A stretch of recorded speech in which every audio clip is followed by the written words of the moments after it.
Touch screen classes में आपका स्वागत है।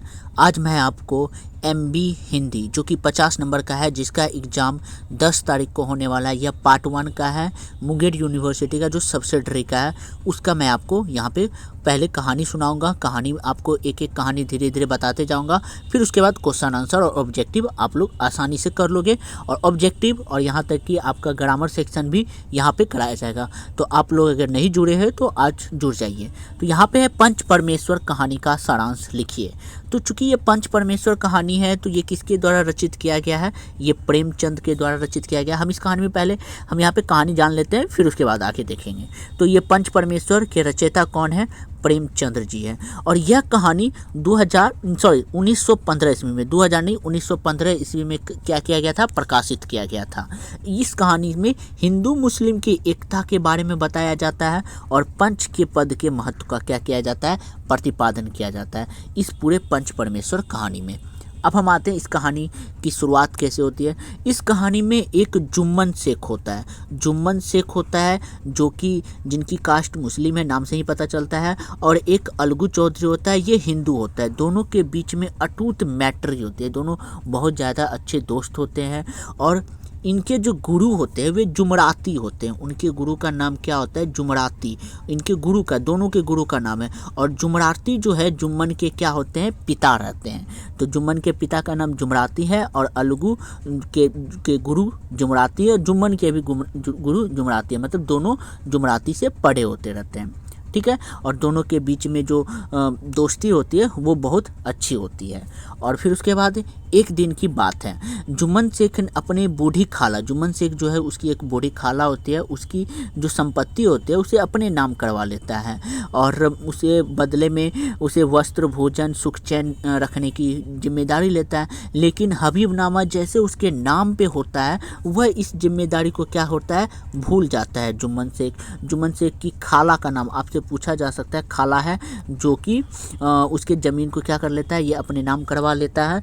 तो अब ये इसको अपना नहीं खिलाता है, भोजन वस्त्र नहीं देता है। तो ये पंचायत के पास जाती है और पंचायत में अलगू चौधरी जो होता है इसका पंच बनता है। तो जिससे जुम्मन शेख सोचता है कि ये तो मेरा दोस्त है और दोस्त के नाते तो ये मेरे ही पक्ष में सुनाएगा फैसला। तो वो अब अलगू चौधरी जब यहाँ पे जुम्मन और उसकी खाला की बात पूरी सुनता है तो वहाँ पे वह फैसला सुनाता है कि जुम्मन सेठ, यहाँ पे हम फैसला के बारे में अब दिखाते हैं कि यहाँ पे जुम्मन शेख पंचों के इस मामले से विचार किया। उन्होंने नीति संगत मालूम होता है कि खाला जान को माहवार खर्च दिया जाएगा। माहवार का मतलब महीना का खर्च दिया जाना है। हमारा विचार है कि खाला की जायदाद इतना मुनाफा अवश्य होता है कि माहवार खर्च दिया जा सके। बस यही हमारा फैसला है। अगर जुम्मन खर्च देना मंजूर ना हो तो हिब्बा नामा रद्द समझा जाएगा। वही जो जिस पे जमीन जो इसके नाम हो गया था वो बेकार समझा जाएगा, वो रद्द हो जाएगा, वो फालतू हो जाएगा। इसलिए माहवार खर्च उसको देना पड़ेगा खाला जान को।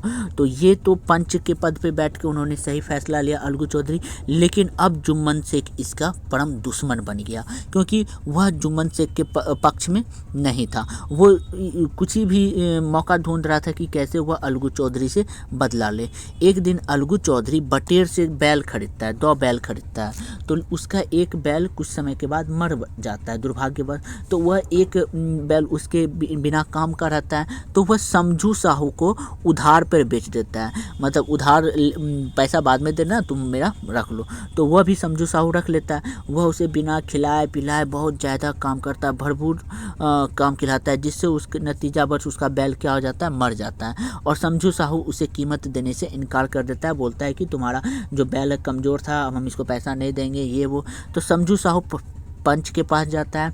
इस बार पंच में जुम्मन शेख बनता है। जुम्मन शेख जब पंच के पद पे बैठता है तो वो सोचता है कि बैठने से पहले वो सोचता है कि हम इस बार बदला ले लेंगे। जैसे वो पंच की कुर्सी पे बैठता है तो उसे पता चलता है कि ये कुर्सी बहुत इम्पोर्टेंट है और उनके इम्पोर्टेंट को वह समझता है और वह अलगू चौधरी के पक्ष में देता है क्योंकि अलगू चौधरी की इसमें कोई गलती नहीं थी। समझू साहू ने उसे यहाँ पे उन्होंने फैसला दिया है कि अगर उसकी दाम दिए जाते हैं, यहाँ पे अलगू चौधरी को उसका पैसा मिलना चाहिए। समझू साहू बैल का पैसा देगा, अलगू अलगू चौधरी को, और क्योंकि वह उसे बिना खिलाए पिलाए उसे काम करवाता था, जिससे बैल की क्या हो गई है, मृत्यु हो गई है, इसलिए उसे अपना पैसा देना पड़ेगा, जिससे अलगू चौधरी काफ़ी खुश था।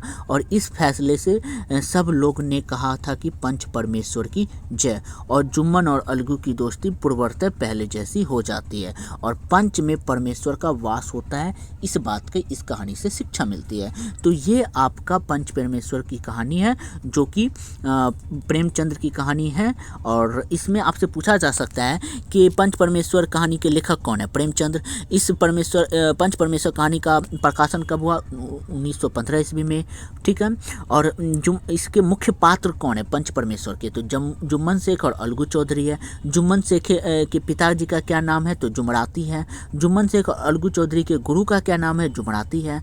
जुम्मन सबसे पहली बार पंच के पद पर कौन बैठा था? तो वो अलगू चौधरी। दूसरी बार पंच के पद पे कौन बैठा था? जुम्मन शेख बैठा था। और समझू साहू कौन था? समझू साहू वही था जो अलगू चौधरी से बैल खरीदा था। तो इस तरीके से आपसे क्वेश्चन पूछे जा सकते हैं। आई थिंक आपको कहानी समझने में कोई दिक्कत ना रहा होगा। आप लोग कहानी इसी तरह से सुनते रहिए। नेक्स्ट वीडियो बहुत जल्द ही डाला जाएगा, और धीरे धीरे आपको ऑब्जेक्टिव और सब्जेक्टिव का भी पूरा बता दिया जाएगा कहानी के माध्यम से। आप सब्जेक्टिव कहानी के माध्यम से आपको ऑब्जेक्टिव पूरा कंठस्थ करा दिया जाएगा, और ये भी कि आपका ग्रामर सेक्शन भी कंप्लीट कराया जाएगा, विलोम शब्द, उल्टा शब्द, ये सारा चीज़।